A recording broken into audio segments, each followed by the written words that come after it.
ਅੱਜ ਦੀ ਕਲਾਸ ਦੇ ਵਿੱਚ ਅਸੀਂ ਸਿੱਖਾਂ ਦੇ 10ਵੇਂ ਗੁਰੂ ਸ੍ਰੀ ਗੁਰੂ ਗੋਬਿੰਦ ਸਿੰਘ ਜੀ ਬਾਰੇ ਪੜ੍ਹਨ ਜਾ ਰਹੇ ਹਾਂ। ਇਸ ਤੋਂ ਪਹਿਲਾਂ 9 ਸਿੱਖ ਗੁਰੂਆਂ ਦੀਆਂ ਵੀਡੀਓ YouTube ਚੈਨਲ ਉੱਪਰ ਅਪਲੋਡ ਕੀਤੀਆਂ ਹੋਏ ਨੇ। ਜੇਕਰ ਕਿਸੇ ਵਿਦਿਆਰਥੀ ਨੇ ਉਹ ਵੀਡੀਓ ਨਹੀਂ ਦੇਖੀਆਂ ਤਾਂ ਉਸ ਨੂੰ ਪਹਿਲਾਂ ਵੇਖ ਸਕਦੇ ਹੋ, ਜਿਹਦੇ ਵਿੱਚ ਅਸੀਂ MCQ ਕੁਐਸਚਨ ਐਕਸਪਲੇਨ ਕੀਤੇ ਨੇ। ਜੇਕਰ ਤੁਸੀਂ ਹੋਰ ਡੀਪਲੀ ਪੜ੍ਹਨਾ ਚਾਹੁੰਦੇ ਹੋ ਤਾਂ ਸਾਡੇ ਥਿਊਰੀ ਜਿਹੜੀ ਆ ਚੱਲ ਰਹੀ ਆ ਉਹ ਤੁਸੀਂ ਲੈ ਸਕਦੇ ਹੋ। ਤੇ ਅੱਜ ਦਾ ਟੌਪਿਕ ਹੈ ਸਾਡਾ ਸ੍ਰੀ ਗੁਰੂ ਗੋਬਿੰਦ ਸਿੰਘ ਜੀ। ਇਹਦੇ ਵਿੱਚ ਅਸੀਂ ਲਗਭਗ 40 ਕੁਐਸਚਨ ਆ ਜਿਹੜੇ ਲੈ ਕੇ ਆਏ ਆ, ਜਿਨ੍ਹਾਂ ਨੂੰ ਐਕਸਪਲੇਨ ਕਰਨ ਤੋਂ ਬਾਅਦ ਤਕਰੀਬਨ 70-80 ਕੁਐਸਚਨ ਤੁਹਾਡੇ ਦੇਖਣ ਨੂੰ ਮਿਲਣਗੇ। ਸੋ ਦੇਖਦੇ ਹਾਂ ਸਭ ਤੋਂ ਪਹਿਲਾਂ ਅੱਜ ਦਾ ਥਾਟ। ਅੱਜ ਦਾ ਥਾਟ ਸਾਡਾ ਕੀ ਹੈਗਾ? ਕਹਿੰਦੇ ਸਫਲਤਾ ਦੇ ਵਿੱਚ ਦੇਰੀ ਦੀ ਕਦੇ ਚਿੰਤਾ ਨਾ ਕਰੋ, ਕਿਉਂਕਿ ਅਜੂਬਿਆਂ ਨੂੰ ਬਣਾਉਣ ਲਈ ਆਮ ਇਮਾਰਤਾਂ ਨਾਲੋਂ ਜ਼ਿਆਦਾ ਸਮਾਂ ਲੱਗਦਾ ਗਾ। ਸੋ ਇਸ ਕਰਕੇ ਸਾਨੂੰ ਕਦੇ ਵੀ ਨਿਰਾਸ਼ ਨਹੀਂ ਹੋਣਾ ਚਾਹੀਦਾ ਗਾ, ਕਿਉਂਕਿ ਕਈ ਵਾਰ ਸਫਲਤਾ ਦੇ ਵਿੱਚ ਦੇਰੀ ਹੋ ਜਾਂਦੀ ਆ, ਪਰ ਨੈਗੇਟਿਵ ਨਹੀਂ ਹੋਣਾ ਚਾਹੀਦਾ, ਸਬਰ ਰੱਖਣਾ ਚਾਹੀਦਾ, ਕਿਉਂਕਿ ਸਬਰ ਦਾ ਫਲ ਹਮੇਸ਼ਾ ਮਿੱਠਾ ਹੁੰਦਾ। ਗੁਰਬਾਣੀ ਦੀ ਵੀ ਇੱਕ ਤੁਕ ਹੈ, ਕਹਿੰਦੇ ਸਹਿਜ ਪੱਕੇ ਸੋ ਮਿੱਠਾ ਹੋਈ। ਸੋ ਇਹ ਸੀ ਅੱਜ ਦਾ ਆਪਣਾ ਥਾਟ। ਸੋ ਦੇਖਦੇ ਹਾਂ ਅੱਜ ਦਾ ਆਪਣਾ ਪਹਿਲਾ ਕੁਐਸਚਨ ਸਾਡੇ ਕੋਲੇ ਕੀ ਹੈਗਾ।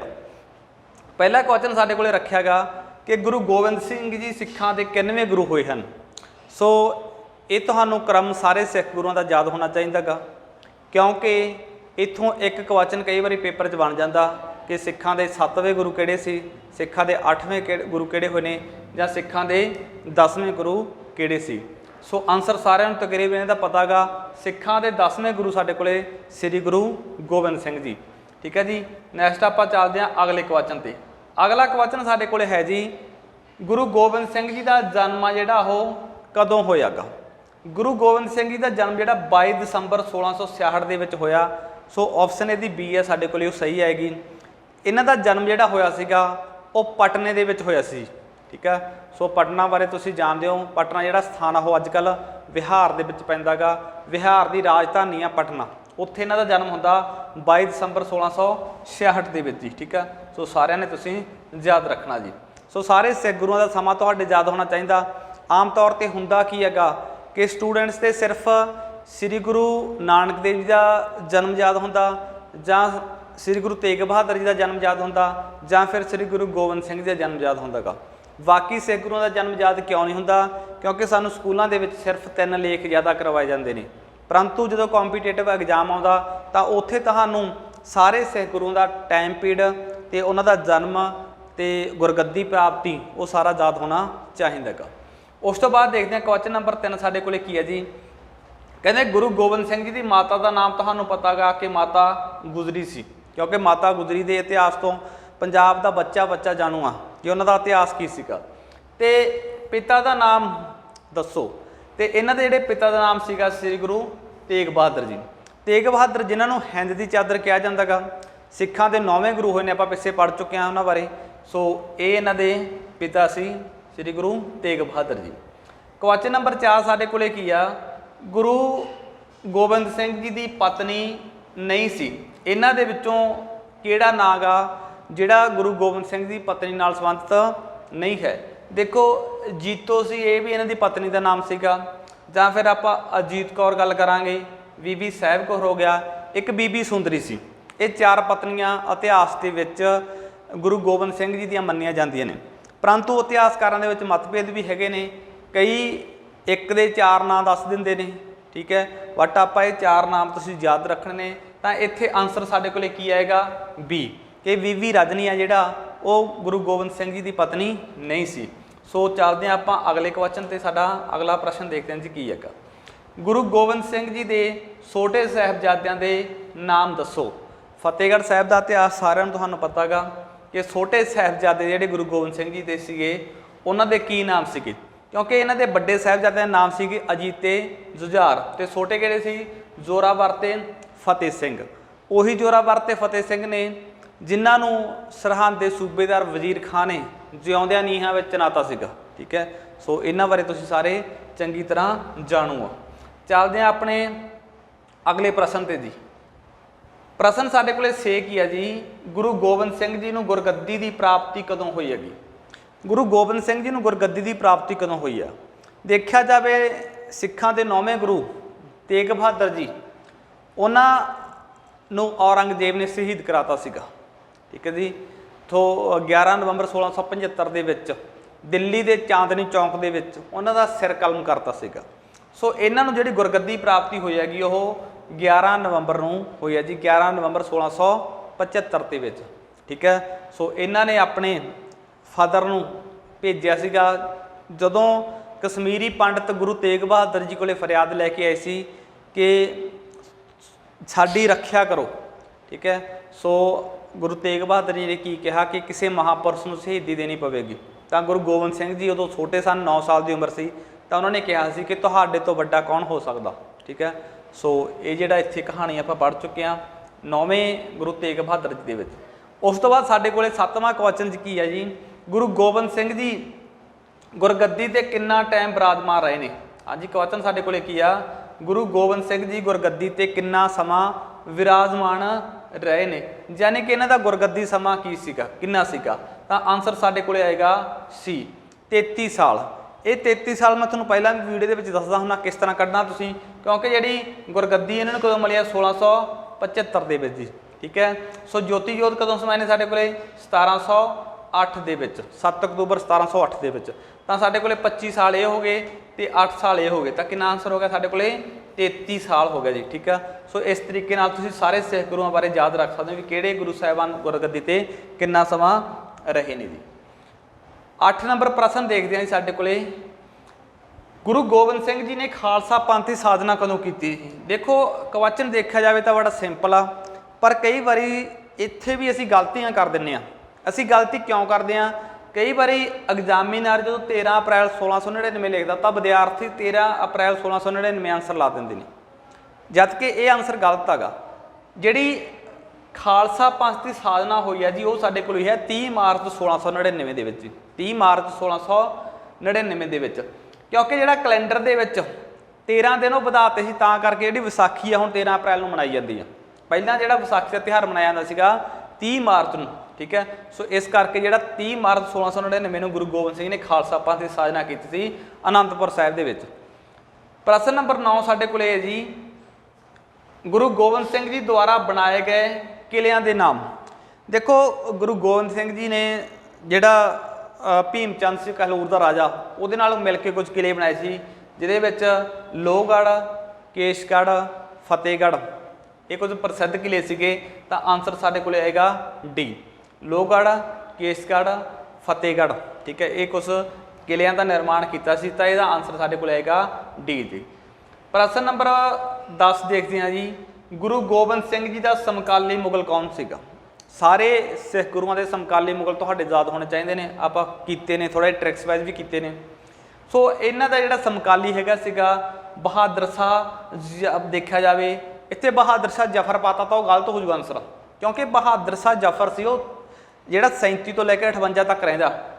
तो इत्थे साडे कोले की हैगा बहादुर शाह पहला, जिहदा समा 1707 तो लैके 1712 सीगा, जां फिर औरंगजेब आएगा जिहदा समा 1658 तो लैके 1707 आएगा।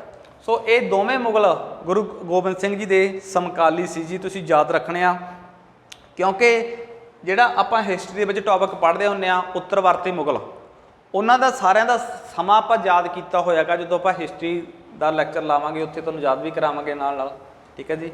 सो ट्रिक्स भी कराइयां होईयां नाल नाल जदों आपां हिस्टरी स्टूडेंट जिहड़े साडे कोल हैगे ने। उस तो बाद आपां चलदे हां जी अगे प्रश्न नंबर 11 ते, गुरु गोबिंद सिंह जी दीआं लड़ाइयां नूं किन्ने भागां 'च वंडिया गया? जिहड़ियां गुरु गोबिंद सिंह ने लड़ाइयां लड़ियां ने उन्हां नूं 2 भागां दे विच डिवाइड कीता होया। एक तो आप पढ़ते होंगे उत्तर वैदिक काल दी लड़ाइयां, एक है पूर्व खालसा काल दी लड़ाइयां। देखो जो पूर्व खालसा काल दी लड़ाइयां ने पूर्व, ठीक है, पूर्व खालसा काल दी लड़ाइयां ने जड़ियां वो हैगियां नेगियां खालसा पंथ की साधना तो पहला, तां ही कहा गया पूर्व खालसा काल, क्योंकि ये समा सी जिहड़ा खालसा पंथ की साधना तो पहलां दा समा सी, जिहदे विच आपां गल करांगे 1675 तो लैके 1699 तक का समा। इनू आपां की कहांगे पूर्व खालसा काल दी लड़ाइयां, ਜਿਹਦੇ ਵਿੱਚ ਉਹਨਾਂ ਨੇ ਦੋ ਲੜਾਈਆਂ ਲੜੀਆਂ ਸੀਗੀਆਂ, ਭੰਗਾਣੀ ਤੇ ਨਦੌਣ ਦੀ। 1688 ਦੇ ਵਿੱਚ ਭੰਗਾਣੀ ਦੀ ਲੜਾਈ ਲੜੀ, ਆਪਾਂ ਪੜਾਂਗੇ ਅੱਗੇ ਜਾ ਕੇ, ਤੇ 1690 ਦੇ ਵਿੱਚ ਉਹਨਾਂ ਨੇ ਨਾਦੌਣ ਦੀ ਲੜਾਈ ਲੜੀ ਆ। ਇੱਕ ਹੁੰਦੀਆਂ ਨੇ ਉੱਤਰ ਖਾਲਸਾ ਕਾਲ ਦੀਆਂ ਲੜਾਈਆਂ, ਜਿਹਦਾ ਸਮਾਂ 1699 ਤੋਂ ਲੈ ਕੇ 1708 ਤੱਕ ਮੰਨਿਆ ਜਾਊਗਾ, ਕਿਉਂਕਿ ਇਹ ਖਾਲਸਾ ਪੰਥ ਤੋਂ ਸਾਜਨਾ ਤੋਂ ਬਾਅਦ ਦੀਆਂ ਲੜਾਈਆਂ ਨੇ, ਜਿਹਦੇ ਵਿੱਚ ਆਪਾਂ ਆਨੰਦਪੁਰ ਸਾਹਿਬ ਦੀਆਂ ਦੋ ਲੜਾਈਆਂ ਪੜਾਂਗੇ, ਨਿਰਮੋਹ ਪੜਾਂਗੇ, ਬਸੌਲੀ ਪੜਾਂਗੇ, ਚਮਕੌਰ ਸਾਹਿਬ ਪੜਾਂਗੇ, ਖਿਦਰਾਨਾ ਪੜਾਂਗੇ। ਸੋ ਉਹ ਲੜਾਈਆਂ ਸਾਰੀਆਂ ਕਿਹੜੀਆਂ ਨੇ ਸਾਡੇ ਕੋਲੇ ਉੱਤਰ ਵੈਦ ਖਾਲਸਾ ਕਾਲ ਦੀ ਲੜਾਈਆਂ ਦੇ ਵਿੱਚ ਰੱਖੀਆਂ ਗਈਆਂ ਨੇ। 12 ਨੰਬਰ ਪ੍ਰਸ਼ਨ ਸਾਡੇ ਕੋਲੇ ਦੇਖਦੇ ਹਾਂ ਜੀ ਕੀ ਆ, ਭੰਗਾਣੀ ਦੀ ਲੜਾਈ ਕਦੋਂ ਲੜੀ ਜਾਂਦੀ ਆ। ਮੈਂ ਪਹਿਲਾਂ ਵੀ ਦੱਸ ਚੁੱਕਿਆ ਤੁਹਾਨੂੰ ਔਰਲ ਕਿ ਭੰਗਾਣੀ ਦੀ ਲੜਾਈ ਜਿਹੜੀ 1688 ਦੇ ਵਿੱਚ ਲੜੀ ਗਈ ਸੀ, ਦਸੰਬਰ 1688 ਜਾਂ ਸਤੰਬਰ 1688 ਕਈ ਬੁੱਕਸ ਦੇ ਉੱਪਰ ਲਿਖਿਆ ਹੋਇਆ, ਤੁਸੀਂ 1688 ਯਾਦ ਰੱਖੋਗੇ। ਜਾਂ ਭੰਗਾਣੀ ਦੀ ਲੜਾਈ ਜਿਹੜੀ ਹੈਗੀ ਆ ਉਹ ਸਾਡੇ ਕੋਲੇ ਪੂਰਬ ਖਾਲਸਾ ਕਾਲ ਦੀ ਲੜਾਈ ਹੈਗੀ। ਅਗਲਾ ਸਾਡੇ ਕੋਲੇ ਆ ਗਿਆ ਨਿਰਮੋਹ ਦੀ ਲੜਾਈ, ਕਦੋਂ ਲੜੀ ਜਾਂਦੀ ਹੈ ਜੀ ਨਿਰਮੋਹ ਤੋਂ ਤੁਸੀਂ ਇੱਕ ਟ੍ਰਿਕ ਵੀ ਯਾਦ ਰੱਖ ਸਕਦੇ, ਥੋੜਾ ਜਿਹਾ ਮੈਂ ਤੁਹਾਨੂੰ ਦੱਸ ਸਕਦਾ। ਨਿਰਮੋਹ ਹੁੰਦਾ ਦੋ ਜਾਣੇ 'ਚ, ਨਿਰਮੋਹ ਦੋ ਜਾਣੇ ਦੇ ਵਿੱਚ ਕਈ ਵਾਰੀ ਮੋਹ ਨਹੀਂ ਰਹਿੰਦਾ, ਤਾਂ ਦੋ ਦੇ ਵਿੱਚ, ਠੀਕ ਹੈ। 1702 ਦੇ ਵਿੱਚ ਨਿਰਮੋਹ ਦੀ ਲੜਾਈ ਲੜੀ ਗਈ ਆ, ਤੇ ਬਸੌਲੀ ਦੀ ਲੜਾਈ ਵੀ 1702 ਦੇ ਵਿੱਚ ਲੜੀ ਗਈ ਆ। ਜਦੋਂ ਆਪਾਂ ਟੌਪਿਕ ਨੂੰ ਐਕਸਪਲੇਨ ਕਰਦੇ ਆ, ਇਹ ਪੁਆਇੰਟ ਆਪਾਂ ਉੱਥੇ ਡਿਸਕਸ ਕਰਾਂਗੇ। ਉਸ ਤੋਂ ਬਾਅਦ ਸਾਡੇ ਕੋਲੇ ਪ੍ਰਸ਼ਨ ਨੰਬਰ ਆ ਗਿਆ ਜੀ 14 ਨੰਬਰ ਪ੍ਰਸ਼ਨ ਦੇ ਵਿੱਚ ਕੀ ਆ ਜੀ, ਭੰਗਾਣੀ ਦੀ ਲੜਾਈ ਆ ਜਿਹੜੀ ਵਿੱਚ ਕਹਿਲੂਰ ਦੇ ਰਾਜਾ ਭੀਮ ਚੰਦ ਤੋਂ ਇਲਾਵਾ ਕੌਣ ਸੀਗੇ। ਕਿਉਂਕਿ ਜਿਹੜੀ ਭੰਗਾਣੀ ਦੀ ਲੜਾਈ ਲੜੀ ਗਈ ਸੀ, ਇਹ ਕਿਉਂ ਲੜੀ ਗਈ ਆ, ਪਹਿਲਾਂ ਤਾਂ ਤੁਹਾਨੂੰ ਇਹਦਾ ਕਾਰਨ ਦੱਸਦਾ। ਇੱਥੇ ਜਿਹੜਾ ਭੀਮ ਚੰਦ ਸੀ ਕਹਿਲੂਰ ਦਾ ਰਾਜਾ, ਉਹਦੇ ਪੁੱਤਰ ਦਾ ਵਿਆਹ ਸੀਗਾ, ਉਹਨੇ ਬਰਾਤ ਸੀ ਜਿਹੜੀ ਉਹ ਪਾਉਂਟਾ ਸਾਹਿਬ ਦੇ ਵਿੱਚੋਂ ਲਗਾਉਣ ਦੀ ਆਗਿਆ ਮੰਗੀ ਗੁਰੂ ਗੋਬਿੰਦ ਸਿੰਘ ਜੀ ਤੋਂ। ਤਾਂ ਗੁਰੂ ਗੋਬਿੰਦ ਸਿੰਘ ਜੀ ਨੂੰ ਉਸ ਦੀ ਨੀਅਤ ਤੇ ਸ਼ੱਕ ਸੀਗਾ, ਇਸ ਕਰਕੇ ਉਹਨਾਂ ਨੇ ਮਨਾ ਕਰਤਾ। ਤਾਂ ਕਰਕੇ ਜਿਹੜਾ ਕਹਿਲੂਰ ਦਾ ਰਾਜਾ ਭੀਮ ਚੰਦ ਜੀ ਗੁਰੂ ਗੋਬਿੰਦ ਸਿੰਘ ਜੀ ਦੇ ਵਿਰੁੱਧ ਹੋ ਗਿਆ। ਉਹਨੇ ਕੁਝ ਹੋਰ ਸ਼ਾਸਕਾਂ ਨੂੰ ਆਪਣੇ ਨਾਲ ਲਿਆ, ਜਿਹਦੇ ਵਿੱਚ ਕਾਂਗੜਾ ਦਾ ਕਿਰਪਾਲ ਚੰਦ ਸੀਗਾ, ਕੱਕੇ ਤੇ ਕਾਂਗੜਾ, ਕੱਕੇ ਤੇ ਕਿਰਪਾਲ ਟ੍ਰਿਕ ਬਣਾ ਸਕਦੇ ਹੋ। ਗੁਲੇਰ ਦਾ ਗੋਪਾਲ ਸੀਗਾ, ਗੱਗੇ ਔਂਕੜਾ ਲੈ ਰਾਮਾ ਰਾਰਾ ਗੁਲੇਰ ਦਾ ਸੀਗਾ ਇਹ, ਗੁਲੇਰ ਤੋਂ ਟ੍ਰਿਕ ਬਣਾ ਸਕਦੇ ਹੋ, ਗੱਗੇ ਤੋਂ ਗੋਪਾਲ।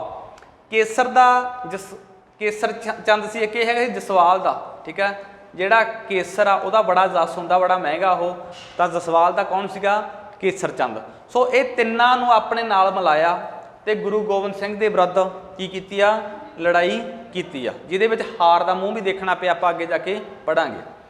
ਪ੍ਰਸ਼ਨ ਨੰਬਰ ਸਾਡੇ ਕੋਲੇ 15 ਕੀ ਹੈਗਾ, ਪੀਰ ਬੁੱਧੂ ਸ਼ਾਹ ਨੇ ਗੁਰੂ ਗੋਬਿੰਦ ਸਿੰਘ ਜੀ ਦਾ ਕਿਸ ਲੜਾਈ ਵਿੱਚ ਸਾਥ ਦਿੱਤਾ ਸੀਗਾ।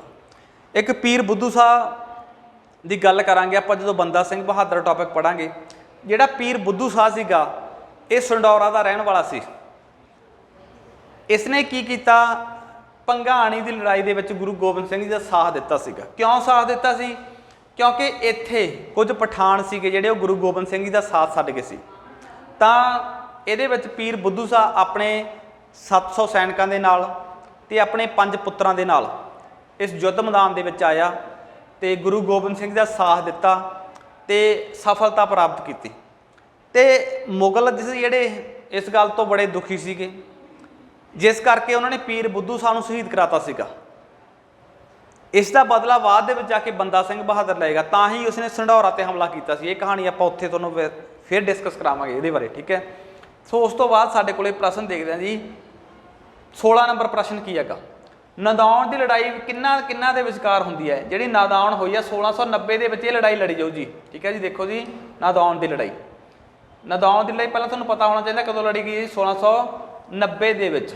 ਦੇਖੋ ਤਾਂ ਟ੍ਰਿਕ ਵੀ ਥੋੜਾ ਤੁਸੀਂ ਯਾਦ ਰੱਖ, ਨਾਦੌਣ 9 ਆ ਰਿਹਾ ਤਾਂ 90, ਇਸ ਤਰੀਕੇ ਨਾਲ।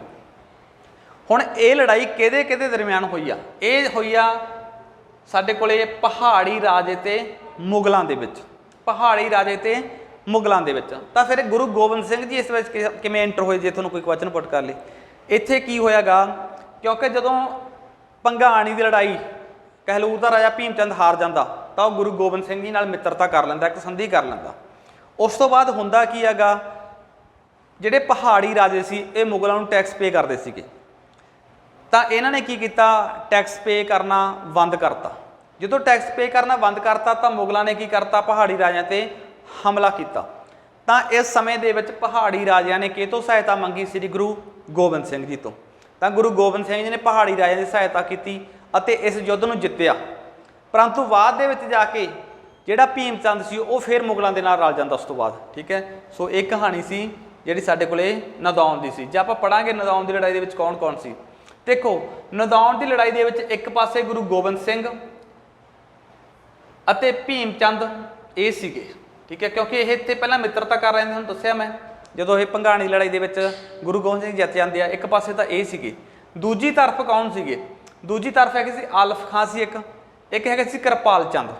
ਠੀਕ ਹੈ, ਸੋ ਇਹ ਮੁਗਲਾਂ ਵੱਲੋਂ ਭੇਜੇ ਗਏ ਸੀਗੇ, ਯਾਨੀ ਕਿ ਲੜਾਈ ਕਿੰਨਾ ਦੇ ਦਰਮਿਆਨ ਹੋਈ ਆ। ਤੁਹਾਨੂੰ ਥੋੜਾ ਜਿਹਾ ਕਹਾਣੀ ਇਹਦੀ ਪਤਾ ਹੋਣੀ ਚਾਹੀਦੀ ਹੈਗੀ ਕਿ ਇੱਕ ਪਾਸੇ ਤਾਂ ਪਹਾੜੀ ਰਾਜਿਆਂ ਦੇ ਨਾਲ ਗੁਰੂ ਗੋਬਿੰਦ ਸਿੰਘ ਜੀ ਸੀਗੇ, ਤੇ ਦੂਜੇ ਪਾਸੇ ਜਿਹੜੇ ਮੁਗਲਾਂ ਵੱਲੋਂ ਸੀ ਆਲਫ ਖਾਂ ਤੇ ਕਿਰਪਾਲ ਚੰਦ। ਤਾਂ ਆਪਸ਼ਨ ਸਾਡੇ ਕੋਲੇ ਸੀ ਆ ਜਿਹੜੀ ਉਹ ਸਹੀ ਆਏਗੀ।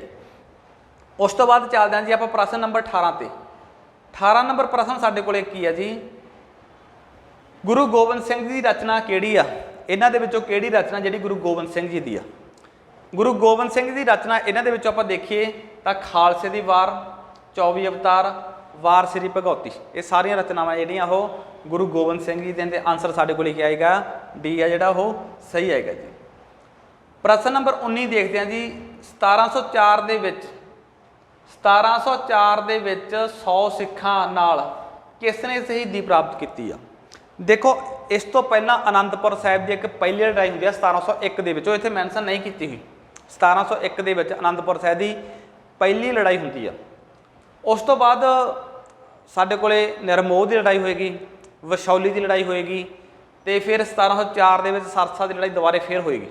ਠੀਕ ਹੈ ਜੀ, ਤਾਂ ਇਹਦੇ ਵਿੱਚ ਜਦੋਂ ਗੁਰੂ ਗੋਬਿੰਦ ਸਿੰਘ ਜੀ ਨੇ ਜਿਹੜਾ ਆਨੰਦਪੁਰ ਦਾ ਕਿਲ੍ਹਾ ਛੱਡਤਾ ਸੀਗਾ, ਉਹ ਕਿਲ੍ਹਾ ਛੱਡਦੇ ਕਦੋਂ ਪਹਿਲਾਂ ਤਾਂ ਮੁਗਲਾਂ ਨੇ ਸੌਹਾਂ ਖਾਧੀਆਂ ਕਿ ਤੁਸੀਂ ਇਸ ਕਿਲ੍ਹੇ ਨੂੰ ਛੱਡ ਦਿਓ, ਅਸੀਂ ਤੁਹਾਡੇ ਤੇ ਕੋਈ ਹਮਲਾ ਨਹੀਂ ਕਰਾਂਗੇ।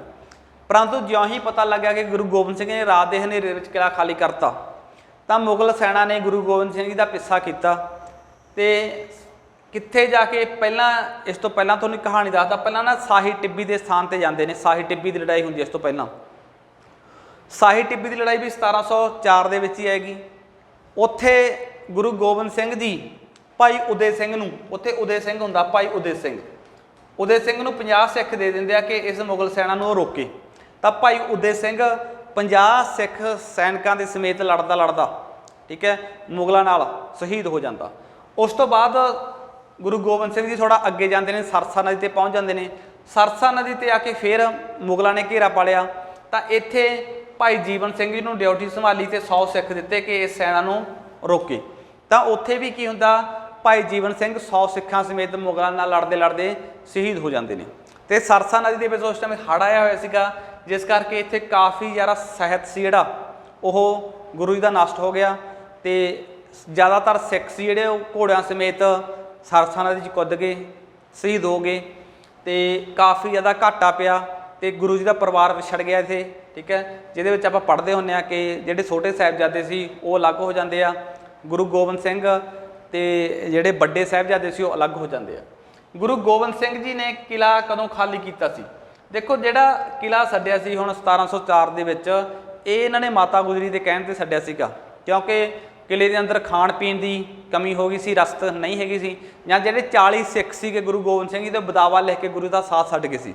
ਜਿਸ ਕਰਕੇ ਮਾਤਾ ਗੁਜਰੀ ਦੇ ਕਹਿਣ ਤੇ ਇਹਨਾਂ ਨੇ 21 ਦਸੰਬਰ 1704 ਨੂੰ ਕਿਲ੍ਹਾ ਜਿਹੜਾ ਉਹ ਖਾਲੀ ਕਰ ਦਿੱਤਾ ਸੀ, 21 ਦਸੰਬਰ 1704 ਦੇ ਵਿੱਚ ਹੀ।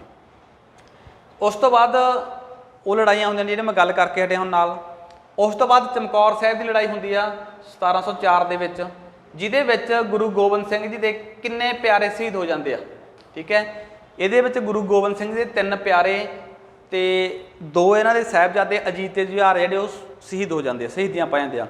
ਦੇਖੋ ਇੱਥੇ ਜਿਹੜੇ 5 ਪਿਆਰਿਆਂ ਦੇ ਵਿੱਚੋਂ ਤੁਸੀਂ ਡੀ ਵਾਲੇ ਛੱਡ ਦਿੰਦੇ ਆ, ਦਇਆ ਰਾਮ ਤੇ ਧਰਮਦਾਸ ਇਹ ਛੱਡ ਦਿੰਦੇ ਆ।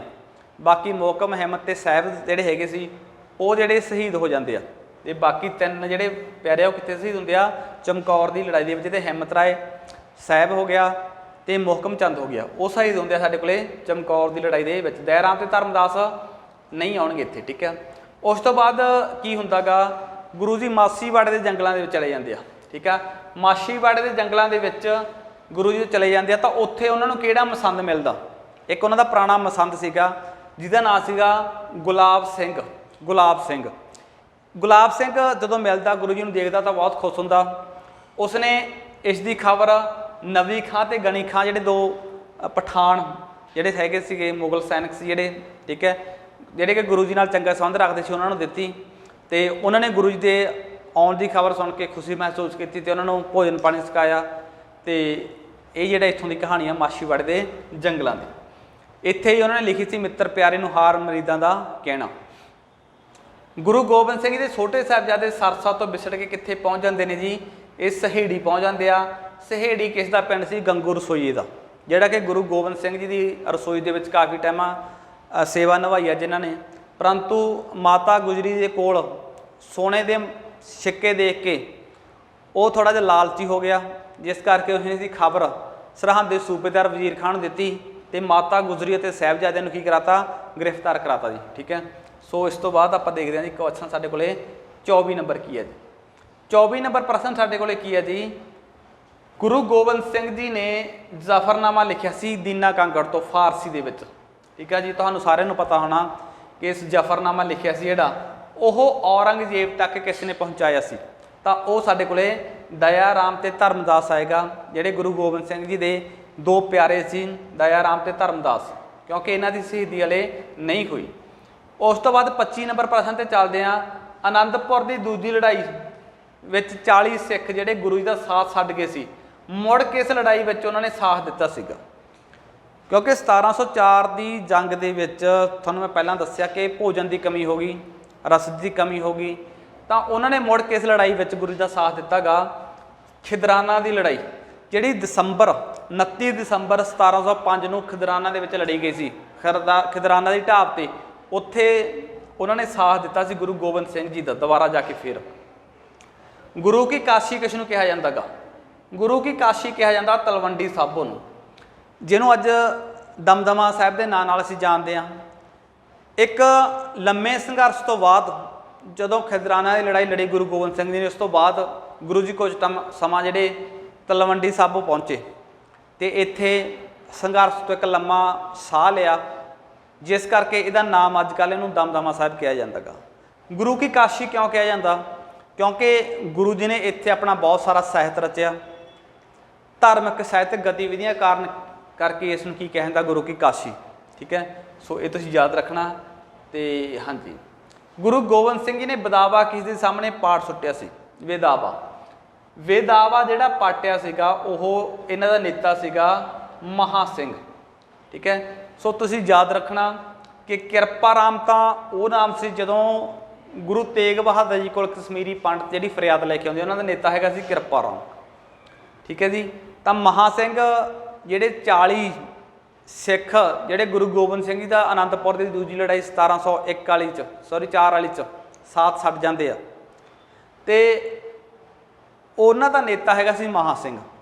तो गुरु गोबिंद सिंह जी ने महा सिंह के सामने विदावा पाड़ता सी, माफ़ी देती सी, मुक्ति देती सी, तां करके अज उहदा नाम मुक्तसर पिया होया। उस तो बाद चलदे जी प्रश्न साडे कोले 28 नंबर, आदि ग्रंथ नूं अंतिम रूप कित्थे दिता गया? जिहड़ा साडे कोले आदि ग्रंथ आ उहनूं अंतिम रूप कित्थे दिता गया? श्री गुरु ग्रंथ साहिब का जिवें आपां कह दईए आदि ग्रंथ दे विच किन्ने गुरुआं दी बाणी दर्ज आ? आदि ग्रंथ दे विच 5 गुरुआं दी बाणी दर्ज सी, पहले 5 गुरुआं दी, जिहदे विच तलवंडी साबो दे विच गुरु गोबिंद सिंह जी ने 9वें गुरु तेग बहादुर जी की बाणी नूं ऐड करता, ते श्री गुरु ग्रंथ साहिब दे विच जे हुण तुहानूं पेपर 'च फट कर ले तां 6 गुरुआं दी बाणी दर्ज आ। आदि ग्रंथ आ एक श्री गुरु ग्रंथ साहिब, ठीक है। तो तुसीं याद रखना। तो यह दिता गया सीगा तलवंडी साबो दे विच अंतिम रूप। उस तो बाद चलदे हां प्रश्न नंबर 29 साडे कोले की है जी, उत्तराधिकार दे युद्ध विच उत्तराधिकार दे युद्ध विच गुरु गोबिंद सिंह जी ने किस दा साथ दिता सी? मुगलों के जिहड़ा उत्तराधिकार लई युद्ध चलते आ रहे सी उहदे विच गुरु गोबिंद सिंह जी ने बहादुर शाह का साथ दिता सी। बहादुर शाह पहला जिहदा समा 1707 तो लैके 1712 तक सीगा, क्योंकि गुरु गोबिंद सिंह जी दे इस नाल संबंध सी जिहड़े वधिया सीगे। इत्थे तुसीं बहादुर शाह जफर नहीं ला देना, क्योंकि बहादुर शाह जफर का समा 37 तो लैके 58 तक आएगा, वो नहीं लाना तुसीं। इस करके बहादुर शाह पहले का साथ दिता सी उत्तराधिकार के युद्ध में, जिहड़ा कि औरंगजेब का पुत्र सीगा। बंदा सिंह बहादुर दी गुरु गोबिंद सिंह नाल मुलाकात कित्थे होई आ जां कदों होई आ? जिवें भी क्वेश्चन ला लो, आप दोवें तुहानूं दस देने इत्थे ਇਹ ਜਿਹੜੀ ਮੁਲਾਕਾਤ ਹੋਈ ਸੀ 1708 ਦੇ ਵਿੱਚ ਨਾਂਦੇੜ ਦੇ ਵਿੱਚ ਗੋਦਾਵਰੀ ਨਦੀ ਦੇ ਕੰਢੇ ਤੇ, ਠੀਕ ਆ। ਇੱਥੇ ਮੁਲਾਕਾਤ ਹੁੰਦੀ ਆ। ਬੰਦਾ ਬਹਾਦਰ ਇੱਕ ਰਾਜਪੂਤ ਜਿਹੜਾ ਹੈਗਾ ਸੀਗਾ, ਜਦੋਂ ਗੁਰੂ ਗੋਬਿੰਦ ਸਿੰਘ ਜੀ ਨੇ ਆਪਣੇ ਛੋਟੇ ਸਾਹਿਬਜ਼ਾਦਿਆਂ ਦੀ ਜਿਹੜੀ ਕਹਾਣੀ ਸੁਣਾਈ ਆ, ਤਾਂ ਬੰਦਾ ਬਹਾਦਰ ਦਾ ਰਾਜਪੂਤੀ ਖੂਨ ਆ ਜਿਹੜਾ ਦੁਬਾਰਾ ਫੇਰ ਖੌਲ ਉੱਠਦਾ। ਕਿਉਂਕਿ ਉਹਦੀ ਕਹਾਣੀ ਕੀ ਸੀ, ਬੰਦਾ ਬਹਾਦਰ ਇੱਕ ਸ਼ਿਕਾਰ ਖੇਡਦਾ ਹੁੰਦਾ ਸੀਗਾ। ਇੱਕ ਵਾਰ ਉਹ ਤੋਂ ਇੱਕ ਗਰਭਵਤੀ ਹਿਰਨੀ ਦੇ ਤੀਰ ਲੱਗਿਆ, ਜਿਹਦੇ 12 ਬੱਚੇ ਉਸ ਦੀਆਂ ਅੱਖਾਂ ਸਾਹਮਣੇ ਤੜਫਦੇ ਹੋਏ ਮਰ ਗਏ, ਜਿਸ ਤੇ ਉਹ ਬਹੁਤ ਨਿਰਾਸ਼ ਹੋਇਆ। ਉਸ ਨੇ ਆਪਣਾ ਜਿਹੜਾ ਤੀਰ ਕਮਾਣਾ ਉਹ ਗੋਦਾਵਰੀ ਨਦੀ ਵਿੱਚ ਵਗਾ ਸੁੱਟਿਆ। ਜਦੋਂ ਸਾਹਿਬਜ਼ਾਦਿਆਂ ਦੇ ਅਤਿਆਚਾਰ ਦੀ ਗੱਲ ਸੁਣਦਾ, ਇੱਕ ਵਾਰ ਉਹ ਫੇਰ ਦੁਬਾਰਾ ਉਹਦੇ ਅੰਦਰ ਉਹੀ ਜਿਹੜਾ ਖੂਨ ਖੌਲਦਾ ਤੇ ਮੁਗਲਾਂ ਤੋਂ ਬਦਲਾ ਲੈਣ ਦਾ ਪੁਰਾਣਾ ਜਿਹੜਾ ਕਰਨਾ ਉਹਨੇ ਸ਼ੁਰੂ ਕੀਤਾ ਸੀ, ਠੀਕ ਹੈ ਜੀ।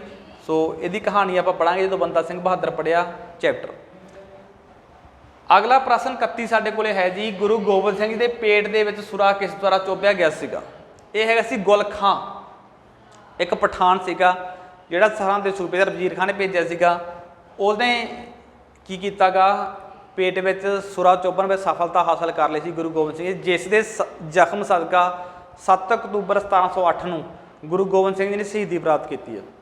ਗੁਰੂ ਗੋਬਿੰਦ ਸਿੰਘ ਜੀ ਬਾਰੇ ਭਵਿੱਖਬਾਣੀ ਕਰਨ ਵਾਲਾ ਜੇ ਆਪਾਂ ਕਹਿ ਦਈਏ ਪੰਡਤ ਕੌਣ ਸੀ, ਕਾਜੀ ਕੌਣ ਸੀਗਾ, ਜਿਹਨੇ ਭਵਿੱਖਬਾਣੀ ਕੀਤੀ ਸੀ ਕਿ ਗੁਰੂ ਗੋਬਿੰਦ ਸਿੰਘ ਜੀ ਵੱਡੇ ਹੋ ਕੇ ਇੱਕ ਪ੍ਰਸਿੱਧ ਸੈਨਾਪਤੀ ਦੇ ਰੂਪ ਵਿੱਚ, ਠੀਕ ਆ, ਹੋਣਗੇ? ਤਾਂ ਉਹ ਹੈਗੇ ਸਾਡੇ ਕੋਲੇ ਭੀਖਨ ਸਾਹ। ਭੀਖਨ ਸਾਹ ਨੇ ਉਹਨਾਂ ਦੇ ਬਾਰੇ ਭਵਿੱਖਬਾਣੀ ਕੀਤੀ ਸੀ। ਉਸ ਤੋਂ ਬਾਅਦ ਸਾਡੇ ਕੋਲੇ ਪ੍ਰਸ਼ਨ ਨੰਬਰ 33 ਕੀ ਹੈ ਜੀ, ਗੁਰੂ ਗੋਬਿੰਦ ਸਿੰਘ ਜੀ ਨੇ ਕਿੰਨੇ ਕਵੀਆਂ ਨੂੰ ਸਰਪ੍ਰਸਤੀ ਦਿੱਤੀ ਸੀ? ਤਾਂ ਇਹ ਸਰਪ੍ਰਸਤੀ ਜਿਹੜੀ ਦਿੱਤੀ ਉਹਨਾਂ ਨੇ 52 ਕਵੀ ਸੀ ਜਿਹੜੇ ਉਹਨਾਂ ਦਰਬਾਰ ਦੇ ਵਿੱਚ ਰਹਿੰਦੇ ਹੁੰਦੇ ਸੀ। ਜਿਸ ਤਰ੍ਹਾਂ ਹਰਗੋਬਿੰਦ ਜੀ ਦੇ ਦਰਬਾਰ ਦੇ ਵਿੱਚ ਵੀ ਕਵੀਆਂ ਦੀ ਸਰਪ੍ਰਸਤੀ ਜਿਹੜੀ ਮਿਲੀ ਹੋਈ ਸੀ ਕਵੀਆਂ ਨੂੰ, ਤਾਂ ਇੱਥੇ ਵੀ 52 ਜਿਹੜੇ ਇਹਨਾਂ ਦੇ ਕੀ ਸੀਗੇ, ਕਵੀ ਸੀ, ਜਿਨ੍ਹਾਂ ਦੇ ਵਿੱਚੋਂ ਪ੍ਰਸਿੱਧ ਆਪਾਂ ਦੇਖਦੇ ਹਾਂ ਕਿਹੜੇ ਕਿਹੜੇ ਸੀਗੇ। ਜਿਹਦੇ ਵਿੱਚ ਸੋਨਪਤ ਜਾਂ ਸੈਨਾਪਤ ਲਿਖ ਦਿੰਦੇ ਕਈ ਵਾਰ, ਜਾਂ ਫਿਰ ਨੰਦ ਲਾਲ ਤੇ ਗੋਪਾਲ, ਇਹ ਤਿੰਨ ਇਹਨਾਂ ਦੇ ਪ੍ਰਸਿੱਧ ਜਿਹੜੇ ਹੈਗੇ ਸੀ ਦਰਬਾਰ ਦੇ ਕਵੀ ਸੀ।